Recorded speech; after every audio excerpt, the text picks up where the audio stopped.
All India medical students association United से राष्ट्रीय अध्यक्ष और सीएचओ फेडरेशन से संरक्षक आपका भाई भरत बेनीवाल। जैसा कि आप सभी को पता है कि लगातार संघर्ष हम लोगों का जारी है और आज हम लोग अभी थोड़ी देर पहले जो है सीएमओ में हमारी वार्ता कराई गई थी। वार्ता के पश्चात जो आरती डोगरा मैडम है उनसे भी हम लोग मिले और कुलदीप राका जी तक भी हमने बातों को पहुंचाया। ललित जी जो है सीएमओ में उन तक भी उन बातों को पहुंचाया। कल वापस हम इसी जो मुद्दे हैं जो हमारे इन्हीं को लेकर हमें वापस बुलाया गया और कल हम वापस भी मिलेंगे। यानी कि कल आप लोगों को पता है 3 तारीख है। अभी हम लोग यहाँ स्वास्थ्य भवन मौजूद है, एनएचएम जहाँ पे ऑफिस एनएचएम का है, यहाँ से अभी लाइव है। और साथियों आपको बता दूं कि सबसे बड़ा मुद्दा फिलहाल जो हमारा चल रहा था कम्युनिटी हेल्थ ऑफिसर का जो पेपर लीक से जुड़ा हुआ मामला, पेपर लीक वाला जो इश्यू था उसमें हमने पहले ही दिन जिस दिन पेपर हुआ उसके 2 घंटे बाद सारे के सारे सबूत अधीनस्थ बोर्ड और साथ में उसके बाद एसओजी में पेश कर दिए थे और उसके बाद भी कुछ युवा वहां पे सबूत लेकर पहुंचे थे। ऐसे में अब तक भी सारे सबूत दे दिए गए। सबको पता है कि 8:02 पर पेपर जो है एक युवती के पास आया और उससे पहले उनके पास जो पेपर आया वो जिसके पास से आया वो 7:30 बजे के करीब वो पेपर वहां से निकल चुका था। ऐसे में पहले न जाने कितने लोगों के पास वो पेपर था और कितनी तरीके से घूमा व्हाट्सएप पे। लास्ट में आप सोचिए व्हाट्सएप पे वायरल होने लग गया तो इसका मतलब वो पेपर कितने बड़े स्तर पे किस तरह से वो लीक हुआ होगा आप खुद समझ सकते हैं। और लास्ट वालों के पास जब 87 क्वेश्चंस पहुंचे हैं केवल, तो पहले वालों के पास कितने क्वेश्चन रहे होंगे ये भी आप अंदाजा लगा सकते हैं। रीट का जिस तरह से पेपर को लीक का जो फर्स्ट डे प्रकरण हुआ उसके सबूत अब वायरल हो रहे हैं साथियों। कुछ एक उस मैटर को भी जो है दबा दिया गया हल्का सा। उस मैटर में मैं ये नहीं कहता कि पेपर लीक हुआ नहीं हुआ, लेकिन उस मामले की भी जांच सॉलिड तरीके से होनी चाहिए थी जो जोधपुर के अंदर वायरल हुआ और फिर उसके बाद कोई भी खबर नहीं आई। और जो नेट है जो सुबह 6 से शाम 6 बजे तक बंद कर दिया जाता है बार बार रेगुलर, और इस तरह से ठंडे बस्ते में जो ये मैटर्स हैं पेपर लीक के इनको दबाने के प्रयास होते हैं क्योंकि सरकार की नाक बहुत ज्यादा कटी है और बार बार किरकिरी हो रही है। ऐसे में सरकार हो सकता है इन सब चीजों को दबाने का प्रयास करे। लेकिन साथियों मैं आपको विश्वास दिलाना चाहता हूं, अगर आपसे कोई ये कहता है कि अधीनस्थ बोर्ड में जो है रिजल्ट की प्रक्रिया का काम शुरू हो सकता है या जल्दी शुरू होने वाला है, तो मैं आपको बता दूं अधीनस्थ बोर्ड में सीएचओ से रिलेटेड एक पत्ता भी हम लोगों के बिना नहीं हिलेगा साथियों। ये मैं आपको विश्वास दिला रहा हूं। जब इस भर्ती में कम्युनिटी हेल्थ ऑफिसर की भर्ती को जब हम दिल्ली तक यहां से साइकिल यात्रा ले जाकर या उससे पहले जब इतनी भर्तियों का वापस बजट भी लेके आ सकते हैं, इस भर्ती को कितनी मेहनत से हम लेके आए आप सभी को पता है। इसमें फर्जीवाड़ा ना हो इसके लिए तो हमने अधीनस्थ बोर्ड को दिलाया था कि भी कम से कम केवल 80,000 बच्चों का ही पेपर करवाना है। ऐसे में शायद अधीनस्थ बोर्ड ज्यादा से ज्यादा 1 लाख हो जाएंगे। ऐसे में हमें विश्वास था कि अच्छे से पेपर करवाएंगे, लेकिन ये नाकाम रहे कुछ हद तक। चलो बोर्ड की गलती नहीं माने तो कम से कम जो एग्जाम सेंटर लेवल से हुआ हो, क्योंकि ज्यादातर पेपर में हमने देखा है कि गिनी चुनी बार ही जैसे रीट था वो अपने जरूर सर्वर रूम से वहां से हुआ गड़बड़, लेकिन ज्यादातर भर्तियों में पेपर लीक जो हुए वो एग्जाम सेंटर लेवल से हुए। ऐसे में हमें विश्वास था कि भी 100% ये पेपर किसी भी तरीके से लीक वीक का या जैसे पिछली बार सीएचओ में गड़बड़ियां हुई कि भाई यूं कहा गया कि भाई गड़बड़ियां हुई हैं, हालांकि उनको साबित नहीं कर पाए। अगर उनके सबूत होते तो शायद उस भर्ती का भी मैं क्लियर करवाता और 5 महीने में उस भर्ती को हम निपटा कर लाए। 2310 भर्तियां थी जिनको 7810 करवाया मेहनत करके। उसी तरह से इस 3500 भर्ती में भी 100% पद जोड़ने का हमें आश्वासन एमडी साहब ने दे रखा है और वो कह रहे हैं कि हाँ भाई हम इसमें पद जरूर जोड़ेंगे। इसका हमें आश्वासन भी दिया और आश्वासन नहीं हम करवा कर छोड़ेंगे। जिस चीज के पीछे आज तक लगे हैं वो हमेशा करवा कर रहे हैं साथियों।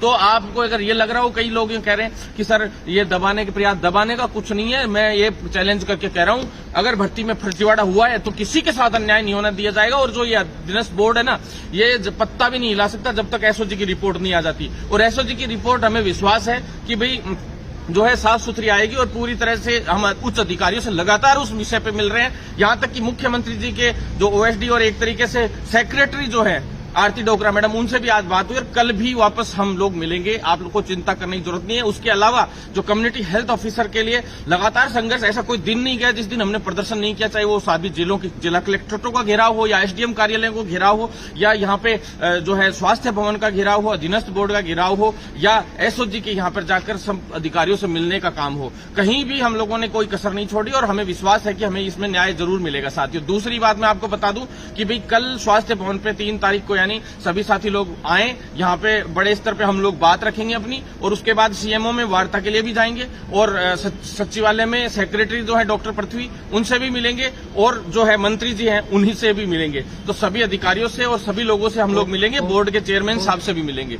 और कोर्ट का जो है कल सुनवाई है, आपको बड़ी बात बता देता हूं मैं, कोर्ट में भी हमने इस मामले को लगा दिया, और आप देख लेना वो 23 तारीख को जो है रजिस्टर जो हमने अप्लाई किया था कोर्ट में, पिटीशन जो हमने दायर की थी, हमारे all India medical students association United जो संगठन है उसके नाम से वो पिटीशन दायर की गई थी, और उसमें जो रजिस्टर हुआ है 28 तारीख को, और कल सुनवाई है। अगर वकीलों की हड़ताल रहती है तो मैं 100% खुद पैरवी करूंगा उस केस की, आपको बिल्कुल चिंता करने की जरूरत नहीं है। हम लोग पूरे प्रयास कर रहे हैं, वैसे नहीं तो एसओजी कोर्ट में जवाब नहीं दे पाएगी, क्योंकि इसमें साफ साफ दिख रहा है कि पेपर लीक हुआ है। अगर भाई कोई एडिटिंग नहीं हुई है तो उस पेपर के अंदर कल को कोई अफवाह बनाने के लिए भी इस तरह की कोई घटनाओं को अंजाम दे सकता है, तो उस पर रिसर्च चल रहा है, आप लोग बिल्कुल चिंतित ना हो। दूसरी बात, अब मेन मुद्दे पे दूसरे पे आ जाते हैं। सबसे बड़ा मुद्दा है जो राजस्थान में चिकित्सा विभाग को सुधारने के लिए जो संविदा प्रथा कैसे खत्म होगी। संविदा प्रथा तभी खत्म होगी जब लिखित परीक्षा से सारी भर्तियां होंगी और स्थायी भर्तियां आएंगी। स्थायी, क्योंकि बोनस अंक का फिर लालच नहीं रहेगा किसी को भी। ऐसे में लिखित परीक्षा से सारी भर्तियां हो, इसके लिए महाअभियान अपन लोगों ने चला रखा है, और ये पूरी जो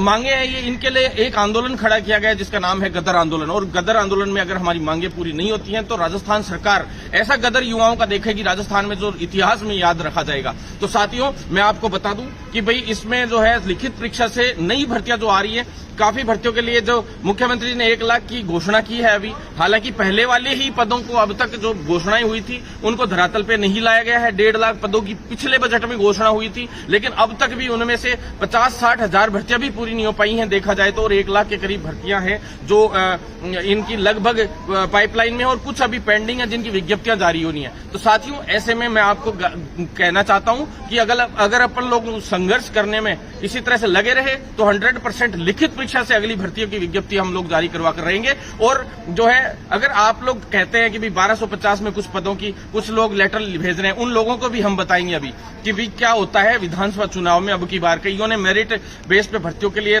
जो इनके लिए पत्र लिखे हैं, हम उनके खिलाफ नहीं है। आप संविदाकर्मी भाइयों को परमानेंट कीजिए, उनके लिए हम भी संघर्ष कर रहे हैं। उनको परमानेंट करवाने के लिए कॉन्ट्रैक्चुअल सर्विस रूल 2022 आया, उसमें जो है उनका अधिकार दिलाने में हम लोगों ने कसर नहीं छोड़ी। साइकिल यात्रा लेकर गए, लगातार आंदोलन किए, युवा सत्याग्रह आंदोलन किया, उससे पहले भी लगातार आंदोलन रहे, और सभी जिलों में युवा क्रांति मार्च हम लोगों ने निकाला, उच्च स्तर पे 18-19 जिलों में निकाला। सीएचओ को परमानेंट करना एक अहम मुद्दा इसके अंदर लिया गया, और उस मुद्दे को हम पूरा करवा के छोड़ेंगे, क्योंकि इसकी हमने शपथ खा रखी है। और जब सीएचओ परमानेंट होगा, वो मेरे जिंदगी का सबसे मुख्य सपना भी था। 2015-16 से हम सीएचओ वर्ड लेके आए, और उसको कम्युनिटी हेल्थ ऑफिसर्स को हम परमानेंट करवाकर छोड़ेंगे, ये मैं आपको गारंटी देता हूं। लेकिन कम्युनिटी हेल्थ ऑफिसर्स को भी ये कहना चाहता हूं कि आप लोग कमर कस लीजिए साथियों। इसी तरह से अगर थोड़ा ढीलापन बरतते रहे और आपस में छोटी मोटी गुटबाजियों में उलझते रहे तो कभी सक्सेस नहीं हो पाओगे। टारगेट एक बना लो, नियमितीकरण नहीं स्थायीकरण हमारा होना चाहिए। तो लगातार हम लोग इसके लिए संघर्ष करेंगे, और जो इंसेंटिव, सैलरी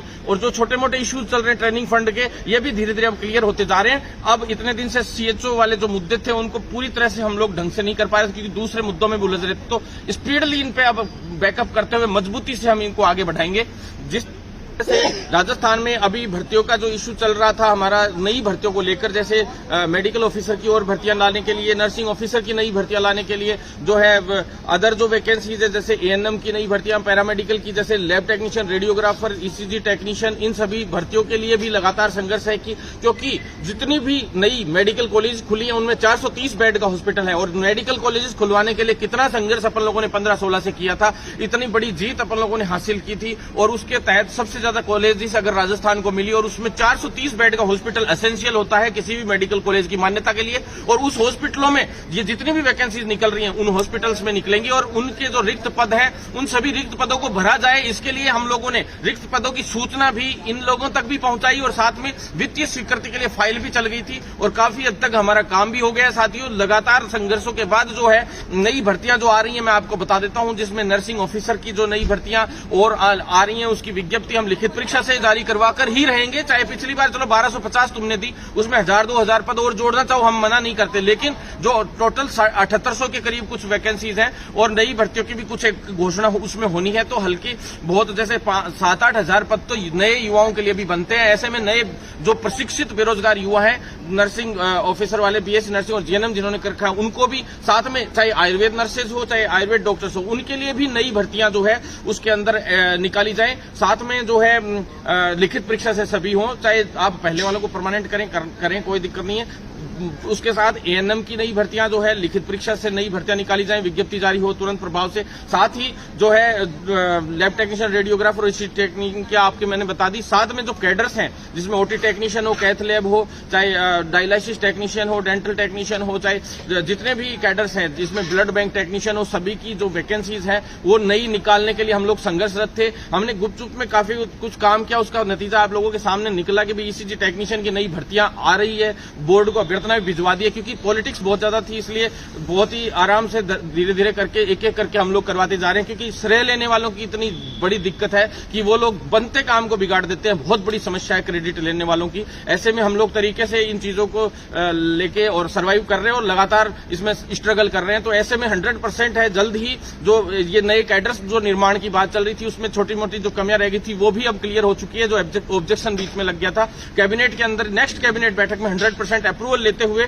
100% इन 5 कैडर्स जो बन रहे हैं नए, उनके लिए नई वैकेंसीज आएंगी। साथ में नर्सिंग कॉलेजेस के अंदर जल्द ही जो है सबसे पुराना हमारा संघर्ष जो 1 साल से लगातार उसके लिए संघर्ष कर रहे थे, जितनी भी नर्सिंग कॉलेजेस हैं, चाहे वो बीएससी नर्सिंग कॉलेजेस हो, जिकोन हो यानी कि, या जीएनएमटीसी हो या एएनएमटीसी हो, सभी के अंदर ट्यूटर्स के सारे पद खाली पड़े। नर्सिंग ट्यूटर्स की पोस्ट जो है वो 800 से 900 के करीब, टोटल 1200 के 1250 के करीब पोस्ट हैं और थोड़ी बहुत और सैंक्शन हो जाएंगी। सारी तीनों की मिला के तो ये कम से कम 1700-1800 पहुंच जाती है। तो ऐसे में सभी जो ट्यूटर्स की और इन सभी की पदों पे जो भर्ती निकालने के लिए हमारी आरती डोकरा जी से सहमति बनी है और उन्होंने विश्वास दिलाया कि अब इस बार 100%, चाहे कुछ कॉन्ट्रैक्ट पे निकलती है कोई बड़ी चीज नहीं है, लेकिन भर्तियां नई स्थायी भी निकाली जाएंगी नर्सिंग ट्यूटर्स की अभी। और इसके साथ ही नर्सिंग ट्यूटर के अलावा जो है associate professor, principal, vice principal और इन सब की पोस्टें सभी कॉलेजेस में निकाली जाएंगी, नर्सिंग कॉलेज में भी और मेडिकल कॉलेज में भी। साथ ही जो अदर फार्मासिस्ट कॉलेज हो चाहे डेंटल कॉलेज, सभी में निकाले जाएंगे। और इसके अलावा